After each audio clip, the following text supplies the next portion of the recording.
அன்பார்ந்த கூட்டரசுகளுமே அன்பார்ந்த வணக்கங்களை திரைப்படத்தை தெரிவித்து கொள்கிறேன். இன்றைக்கும் நாங்கள் வீடியோவில் என்ன பற்றி பார்க்குறோம்னா டுகுச்சுக்கு பிக் பாஸை பற்றி தான் பார்க்க போகிறேன். என்ன சப்ஸ்கிரைப் பண்ணி வச்சு பார்க்காம பார்க்குற உங்களுக்கு எந்த வீடியோக்கள் பிக் பாஸை பற்றி பார்த்துக்கிட்டு இருந்தீங்கன்னா பிக் பாஸை பற்றி மட்டும்தான் வந்துக்கிட்டு இருக்கேன். என்ன சப்ஸ்கிரைப் பண்ணி வச்சு பார்த்தீங்கன்னா தான் நான் கதைக்கிற political comedy, cinema comedy, motivation, scientific video, உலகளாவிய விஷயங்களை நாங்கள் கழிச்சிக்கிட்டு இருக்கோம். அந்த வீடியோக்களும் உங்களை நோக்கி வரும். அதனால் என்னை சப்ஸ்கிரைப் பண்ணி வச்சு பாருங்கள். அது மட்டும் இல்லாமல் எனக்கு ஒரு லைக் மாத்திரம் கொடுத்துட்டு போக மறக்காதீங்க. ஏன்னா எத்தனை பேருக்கு பிடிச்சிருக்கு, எத்தனை பேருக்கு பிடிக்கலைங்க அப்படிங்கிறத தெரிஞ்சுக்கொள்வேன். உங்களோட கருத்துக்களை கொமெண்ட் வடிவத்தில் எனக்கு பதிவு செஞ்சு அனுப்ப மறக்காதீங்க. வாங்க வீடியோக்குள்ளே போகலாம். ஆதரிக்கும் வினோத்துக்கும் பார்த்தீங்கன்னா முடிக்காக சண்டை. என்னதுக்கு சண்டை? மயிருக்கு சண்டை. மயிறு என்ன மயிர் அப்படிங்கிறத மயிருக்கு சண்டை. அந்த மாதிரி சண்டை இருக்கு. முடிக்கலாமாடா சண்டை போடுறது? இது விஜய் சேதுபதி வேற பேசி அதை கதைக்கிறது எங்களுக்கே வெக்கமாக இருக்குது. என்ன வயிற்றுக்கு அந்த விஷயத்த கதைக்கிறோன்னே தெரியல. அந்த விஷயத்தை விடுவோம். சேண்ட்ரா போன வாரம் எல்லா வாரமுமே எதை நோக்கி இவங்ககிட்ட, அதாவது பிரஜின் வெளியே போனதுலேருந்து இவங்க தூக்கத்துக்காக அழுகிறது. அதாவது தூக்கத்துக்காக நைட்டுக்கு அழுகிறாங்கன்னா இவங்க பகலிக்காவது பேசாமல் இருக்கணும். ஆனால் பகலிக்கும் தூங்கிட்டே இருக்காங்க. பகலிக்கும் தூங்குவேன், நான் நைட்டுக்கும் தூங்குவேன். ஆனால் தூங்குறதை டிஸ்டர்ப் பண்ணால் சண்டை போடுவேன். அதான் நான் சொன்னேனே, பிக் பாஸ் நிகழ்ச்சியில் பிக் பாஸ் வீட்டுக்கு எதுக்கு வந்திருக்கோம்? மற்றவங்களை என்டர்டெயின்மெண்ட் பண்ண. இதை சப்ஸ்கிரைப் பண்ணி வச்சு பார்க்குறவங்க எல்லாமே சும்மாவாக பார்த்துக்கிட்டு இருப்பாங்க. காசு கட்டி பார்க்குறவங்க எல்லாமே சும்மாவாக பார்த்துக்கிட்டு இருப்பாங்க. இந்த நிகழ்ச்சியை ஏதாவது ஒரு கான்டென்ட் கிடைக்கும். நான் இந்த மாதிரி யூடியூபர்ஸும் சும்மாவாக பார்ப்பாங்க. ஏதாவது ஒரு கான்டென்ட் இருக்கணும் அப்படிங்கிறக்காக தான் நைட் நடந்த விஷயங்களையும் பேசுகிறோம் நாங்கள். அந்த மாதிரி ஒரு மசாலாவாக இருக்கணும் இந்த வீடியோ ஷோங்கிறது. இங்கே சொந்த வீட்டுக்கு வந்த மாதிரி படுத்து தூங்கிக்கிட்டு பல்லு விளக்கிக்கிட்டு சாப்பிட்டுக்கிட்டு இருந்தால் என்னது? சுவாரஸ்யம் இருக்கணும். அதுக்காக நைட்டுக்கு சுவாரஸ்யப்படுத்தணும்னு சொல்லலை, மற்றவங்களுக்கு இடம் கொடுத்துட்டு போகணும். மற்றவங்க இப்போ யாராவது என்டர்டெயின்மெண்ட் பண்ணுறாங்கன்னா அவங்க என்டர்டெயின்மெண்ட் பண்ண விடணும். அதுதான் வேண்டியது. அதனால் கனிக்கு அவங்க சாரி சொல்லியிருந்தாங்க. இதை முதல்லையே சொல்லியிருந்தா பிரச்சனை முடிஞ்சு. அது மட்டும் இல்லாமல் அதுக்கு போச்சுக்கிட்டாங்க. கனியை ஏதோ ஒரு பிரச்சனையில் கனியை பற்றி சொல்லிட்டாங்க. கனியோட தான் சேண்ட்ராவுக்கும் கனிக்கும் தான் பிரச்சனை போய்கிட்டு இருக்கு. அதாவது சேண்ட்ரா ஏதோ வீட்டு நபர்கள் எல்லாமே படிச்சுட்டாங்களாம் பாட்டு. உருளைக்கிழங்கு செல்லக்குட்டி எங்கே போச்சு அந்த பாட்டை படிச்சுட்டாங்களாம். அதுக்கு சேண்ட்ரா அழுக, அதுக்கு ஒரு இது தலை தெரிச்சதுன்னு தான் மட்டும்தான் அம்மா.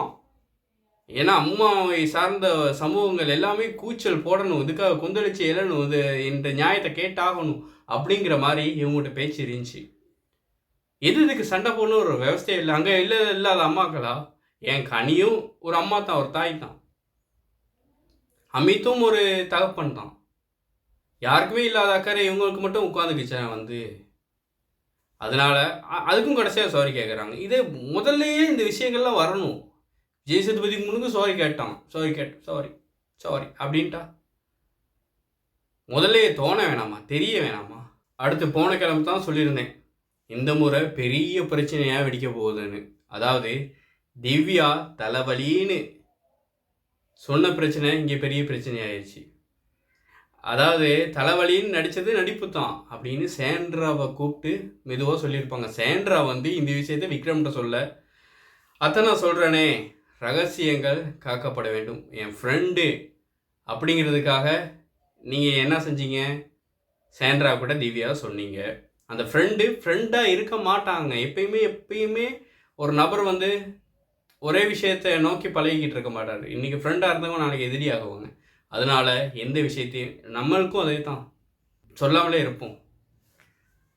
சில விஷயங்களை சொல்லக்கூடாது, ரகசியங்கள் காக்கப்பட வேண்டும். ஏன்னு சொன்னால், நாங்கள் நண்பராக நினைக்கிற நபர் ஒருத்தர் ஒரு வருடம் தீண்டு அவர் எதிரியாக மாறக்கூடும். எதிரியாக மாறினா திருப்பி நாங்கள் சொன்ன ரகசியங்கள் காக்கப்படுமா?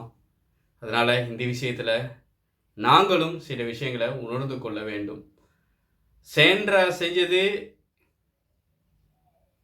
பிழை, திவ்யா செஞ்சதும் பிழை. திவ்யா ரகசியத்தை காக்காமல் சேண்ட்ரா கிட்ட சொன்னது பிழை, சேண்ட்ரா செஞ்சதும் பிழை. சேண்ட்ரா விக்ரம்கிட்ட சொன்னது பிழை, விக்ரம் இதை பொது மேடையில் கொண்டு அறிவித்ததும் பிழை. எல்லாருமே பிழை. அடுத்து ஷோ முடிஞ்சோடனே இவர் அழுகிறாரு விக்ரம். அவர் நினச்சி கவலைப்படுறாரு. இது சுபிக்ஷா ஓவர்டேக் பண்ணுறாங்க விக்ராம, எல்லாமே சொல்லிக்கிட்டு இருந்த விஷயம்தான். இதுக்கெல்லாம் அழுது எந்த விஷயத்தையும் அழுது சாதிக்க இயலாது.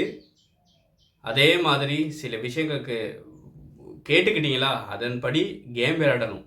சில விஷயங்கள் தெரிய வந்துருச்சா, மற்றவங்க இதுதான் நினைக்கிறாங்க, உலக மக்கள் எல்லாம் இதுதான் நினைக்கிறாங்க அப்படின்னு தெரிஞ்சுக்கிட்டோமா, நாங்கள் அதுக்கு ஏற்ற மாதிரி கேமை கொஞ்சம் ஒழுங்காக விளையாட ஆரம்பிக்கணும். அழுகை ஒரு பொதும் தீர்வாக அமையாது விக்ரம்.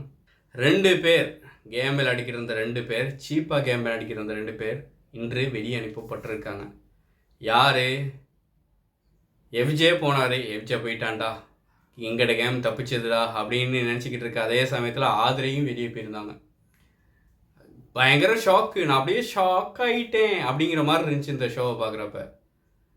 அதாவது எஃப்ஜே வெளியே அனுப்பி விட்டார் அப்படின்னு, சரி ஷோ இதோட முடியுது அப்படின்னு பார்த்தா ஆதிரையும் வெளியே அனுப்பிட்டாரு விஜய் சேதுபதி. என்னன்னு சொன்னால், ஆதிரைக்கு இந்த பயணம் ஃபேமிலி எல்லாத்தையும் ஒரு லக் மாதிரி சான்ஸ், ஃபேமிலியில் உள்ளவங்க எல்லாத்தையும் சந்திக்கக்கூடிய வாய்ப்பு, 24 மணி நேரம் சந்திக்கக்கூடிய வாய்ப்பு கிடைச்சி ஆதிரைக்கு. வாய்ப்பு கிடைச்சாலும் அவங்க அது கிடைச்சிச்சா அப்படின்னா இல்லை. இன்றைக்கி தான் வெளியே போயிட்டாங்க. அவங்க அம்மாவை நேரிலேயே போயிட்டு மீட் பண்ணிக்கிட்டாங்க. அதுதான் கடவுள் கொடுக்கணும்னு நினைக்கிறத சில நேரம் கொடுக்காம விட்டுறலாம், கொடுக்கக்கூடாதுன்னு நினைக்கிறத சில நேரம் பார்வதிக்கு லக் பை சான்ஸ் வந்துச்சு, அந்த மாதிரி கொடுத்துடலாம்.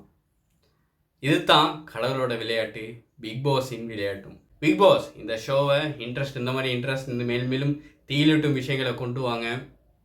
மேலும் மேலும் ஷோக்கள் நல்ல இன்ட்ரெஸ்ட் பிடிக்கணும். ஏன்னு சொன்னால் நாங்கள் எதிர்பார்க்குறோம். இந்த மாதிரி சொல்லாமல் எல்லாம் செய்யுங்க, அப்போ தான் எங்களுக்கும் த்ரில்லிங்காக இருக்கும். தொடர்ந்தும் என்ன சப்ஸ்கிரைப் பண்ணி வச்சுக்கோங்க. ஏன்னு சொன்னால் நாங்கள் தீயிலான விஷயங்களையும் சுவாரஸ்யமான விஷயங்களையும் அப்பைக்கப்போ அப்டேட் கொடுத்துக்கிட்டு இருக்கோம். அதனால் இந்த வீடியோக்களை சப்ஸ்கிரைப் பண்ணி பார்க்க மறந்துடாதீங்க. மேலும் இன்னும் ஒரு வீடியோவில் சந்திக்கலாம். இன்னும் ஒரு சுவாரஸ்யமான விஷயம், தீயிலான சம்பவங்கள் வரப்போ தொடர்ந்தும் பகிர்ந்து கொள்ள உங்களை அழைப்பேன். அதற்காக காத்திருங்கள். மேலும் இன்னொரு வீடியோவில் சந்திக்கலாம். அது வரைக்கும் விடைபெறுவது உங்கள் கூட்டாளி ஏனாக் ராயல். பாய், டேக் கேர்.